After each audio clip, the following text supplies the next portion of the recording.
Bueno, y justamente para hablar del Partido Socialista, de la interna y de otros temas más, estamos junto a uno de los adherentes a la lista de la denominada disidencia. ¿Cómo se llaman oficialmente? El diputado Marcelo Díaz. Bienvenido. Muchas gracias, nada personal. Nos llamamos, hemos bautizado este movimiento como Movimiento Recuperación Socialista. Ah, ya, porque habían otros lemas también. No, pero finalmente que la optamos nieta por ese. Allende vuelve a... Bueno, es la neta de Allende, Sí. Y lo que queremos es que el espíritu del allendismo nos permita recuperar al partido no solamente de una situación de mucha precariedad institucional. Hoy día Germán Correa, que fue presidente del partido, lo decía con mucha fuerza, de un nivel de deterioro de la democracia interna, de un nivel de conducción autoritaria, de falta de diálogo, pero además de una suerte de anomia política total. Yo escuchaba recién las declaraciones del presidente del partido y decía, bueno, tuvo 2 años para haber mostrado esa conducción y no la mostró. Leía las declaraciones de Carlos Montes el fin de semana que decía apoyo crítico, o sea, a partir de un juicio crítico respecto a lo que ha sido la conducción del partido. Nosotros tenemos una mirada muy crítica de lo que ha sido la vida interna del partido estos 2 años, de este deterioro institucional, pero sobre todo, que es lo esencial de un partido político, de su incapacidad de ser incidente en la vida nacional.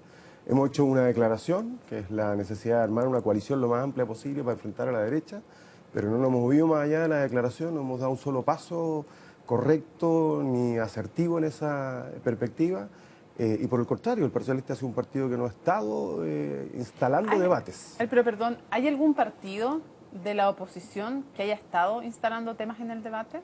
Bueno, es que el Partido Socialista tenía una posibilidad y tiene una responsabilidad. Primero porque tiene una posición de diálogo privilegiado con todo el con la fuerza. Primero, ¿hay algún partido de toda la oposición que haya sido capaz de llevar temas del debate? Porque parece un poco ausente la oposición en su conjunto. Bueno, en general sí, y eso tiene que ver también con la incapacidad de unir a la oposición detrás de un proyecto colectivo. Si uno mira desde la perspectiva de la ADC, probablemente la ADC ha logrado instalar su propia agenda, con dificultades. Vamos a ver lo que pasa en el Senado, que hay diferencia entre la democracia cristiana en la Cámara de Diputados y en el Senado.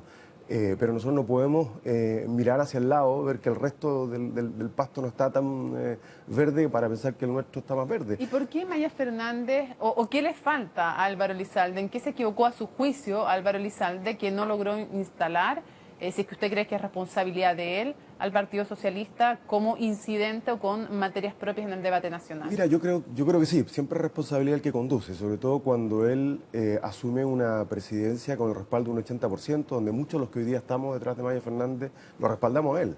Él tenía el deber y la responsabilidad de haber conducido el partido, primero, sobre la base de un amplio diálogo interno, segundo, siendo muy inclusivo y muy unitario, una dirección muy robusta, y él no se dotó de una dirección que lo acompañara, ni tuvo el liderazgo para sumar. Más bien lo que vemos hoy día es que quienes estuvimos con él hace 2 años, hoy estamos en otra alternativa y vamos a tener una elección competitiva. Y en segundo lugar, yo creo que hubo un error de diseño. Yo creo que hubo primero una suerte como de mareo con 2 o 3 oficios de fiscalización que funcionaron y funcionaron hasta por ahí nomás, porque, no sé, criticamos el viaje del ministro de Hacienda a Estados Unidos, a Harvard o no sé dónde fue, y después se nos cayó la investigación en la Contraloría. No restamos de las mesas de diálogo cuando debimos haber estado sentados ahí, porque desde ahí construimos también liderazgo y oposición. La derecha siempre suele decir, y particularmente el gobierno, que el Partido Socialista es un partido obstruccionista, y tenemos demasiados antecedentes que demuestran exactamente lo contrario. Pero permitimos que la derecha construyera esa caricatura y el gobierno construyera esa caricatura porque no tuvimos la ductibilidad de hacer oposición con claridad, diciendo cuando estamos en contra, pero también contribuyendo a gestar acuerdos cuando hay espacio para esos acuerdos. Pero no es contradictorio decir, debimos estar en las mesas, pero al otro tiempo, después nos dicen que somos obstruccionistas y no somos. Bueno, ¿son o no son obstruccionistas? No lo somos. Y yo creo que hubo una actitud inicial que permitió esa caricatura. ¿Cuál? ¿El ir a la Contraloría tantas veces? No, el pensar que esa era la tarea de la oposición y particularmente del Partido Socialista. O sea, ¿es un error ir a la Contraloría? No es un error fiscalizar. Lo que es un error es pensar que ahí se agota la función de oposición de un partido tan clave como el Partido Socialista, que tiene la bancada más grande de diputados de la oposición y que tiene una bancada de senadores, incluyendo la presencia más cara. ¿Y la culpa es de Monsalves y de otros o la culpa de nuevos de la directiva? ¿La culpa es de quienes fueron a fiscalizar o de quienes no? Nosotros hicimos en la Cámara de Diputados, hemos hecho otro esfuerzo. Es cosa que repasen los proyectos que han evacuado distintas comisiones, por ejemplo, de la Comisión de Constitución de los que yo formo parte, y no hay ninguno que no haya salido con una contribución importante de la oposición. Y ojo, cuando hablamos de la oposición no solamente hablo del Partido Socialista. ¿Y no contribuye a la imagen de obstruccionismo el hecho, por ejemplo, de negarse a aprobar la idea de legislar en la reforma tributaria? Mira, yo creo que no, fíjate, porque ese es el punto. Si tú le preguntas al ministro Blumel, yo creo que él no podría decir que el Partido Socialista no ha sido un actor que ha contribuido en la reforma en materia de infancia. No podría decir que no estamos sacando adelante el proyecto de transparencia o al ministro de Justicia respecto al proyecto notario. U otros proyectos más que hemos discutido en sala y en comisión. Incluso lo asegura. Incluso lo aseguró con los cambios que le hicimos. Pero hay cuestiones que son, yo diría, constitutivas, que tienen que ver con la identidad de cada uno.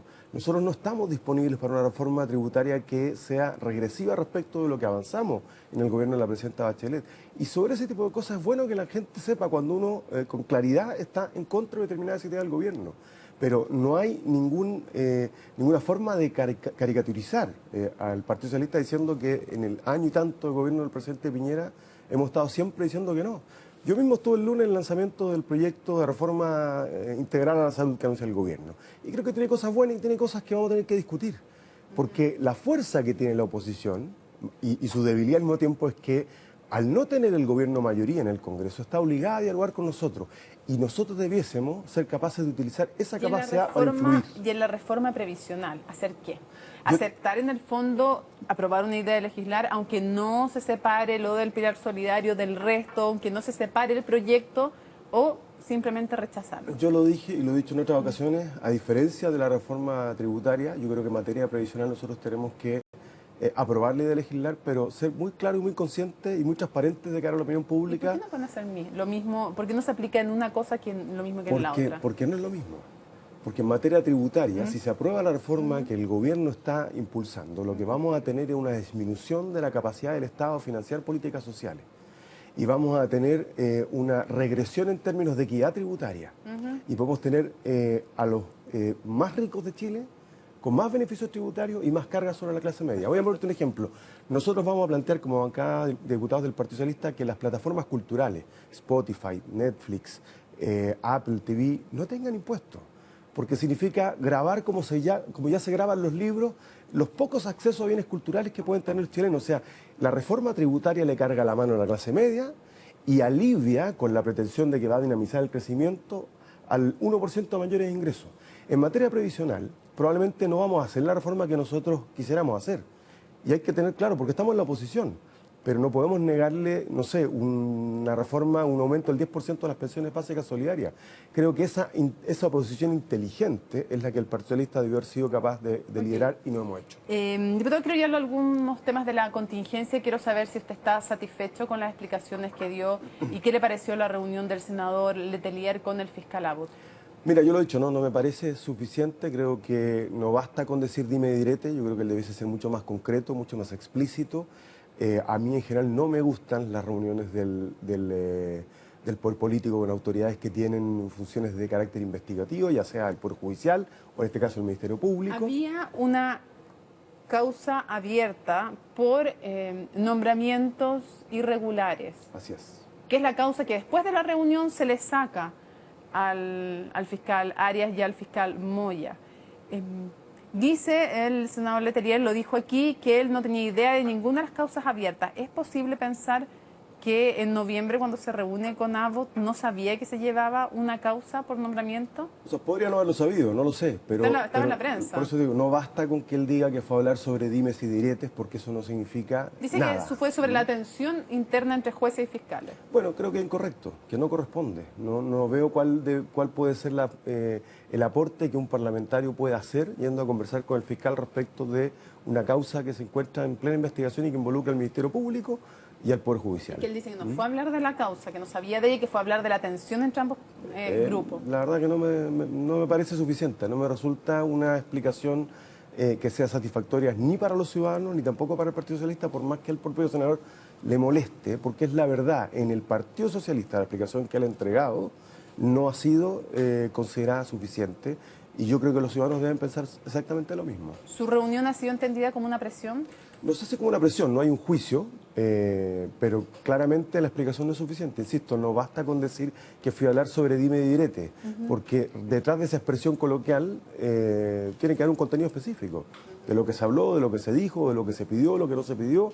Y eso es lo que uno esperaría, y yo con esto no estoy condenando de antemano, pero eso es lo que uno esperaría del senador Letelier, toda vez que estamos frente a una probablemente muy grave trama de corrupción y tráfico de influencia y que ha motivado un proyecto que entre paréntesis mañana vamos a ingresar a la tramitación, que es reponer esta vieja idea de comienzo de la transición, que es crear un Consejo Nacional de la Magistratura y del Ministerio Público para que no sean organismos endogámicos, para que haya un tercero que dirima las controversias, que aplique las sanciones, que califique y no se repongan cosas como, por ejemplo, la idea peregrina y grave de que los fiscales puedan ser acusados constitucionalmente, que sería, de acuerdo con eso, okay. No, sería un despropósito. ¿Sería someterlos finalmente al control del poder político? Exactamente. ¿Y que perdiera toda autonomía el Ministerio Público? Por supuesto. Y ya suficiente daño ya tiene el Ministerio Público para encima terminar condicionándolo por completo. O sea, de alguna manera no dañó también el Senado al prestigio del Ministerio Público, a la imagen del Ministerio Público, cuando nombra como secretario a un fiscal en ejercicio que postula estando en ejercicio? Sí, mira, aquí yo voy a hacer una precisión respecto de una afirmación que hice.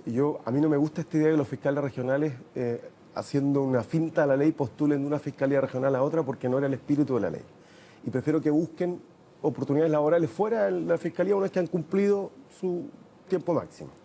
Pero efectivamente, yo creo que le hace un daño a la fiscalía y al Senado la designación de Raúl Guzmán, no porque no tenga los méritos, que los puede tener. Ahora, es la primera vez que se designa a alguien externo, es decir, que no viene del Senado. Y esto debe estar regulado, es decir, si tú vas a postular, entonces tienes que renunciar al cargo del Ministerio Público con cierto grado de anticipación. Está regulado, por ejemplo, para que los fiscales sean candidatos al Parlamento y tienen una restricción mucho más severa que la que tiene cualquier otra autoridad. Un ministro de Estado renuncia un año antes y puede ser candidato, que fue mi caso. Un fiscal debe renunciar con 2 años de anticipación. Entonces, claro, efectivamente aquí se produce un daño.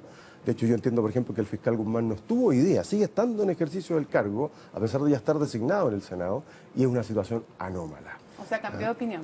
Cambió de opinión. No me gusta no me gustan ni las sillitas musicales, ni las sillitas, ¿cómo eran? Calientes, ninguna de las dos. Sí.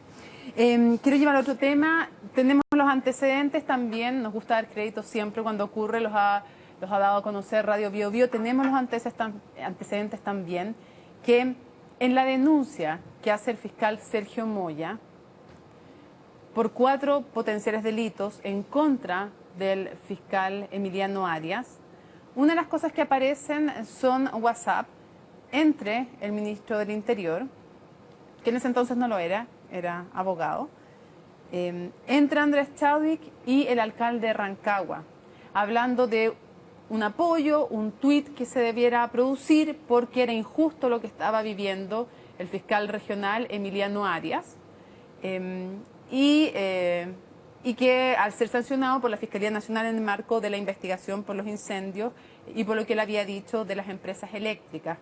¿Qué le parece que haya una conversación entre Andrés Chadwick, que aparece ahí, y el alcalde de Rancagua, alcalde que estaba siendo investigado en la Fiscalía Regional? Me parece súper grave, súper grave. Y yo no sé si hay una respuesta, si hubo una reacción a ese pedido por parte de Andrés Chadwick, lo desconozco. Pero es grave porque evidentemente da un cierto fundamento a las acusaciones que ha hecho el fiscal Moya, quiere decir que efectivamente había un vínculo de cercanía.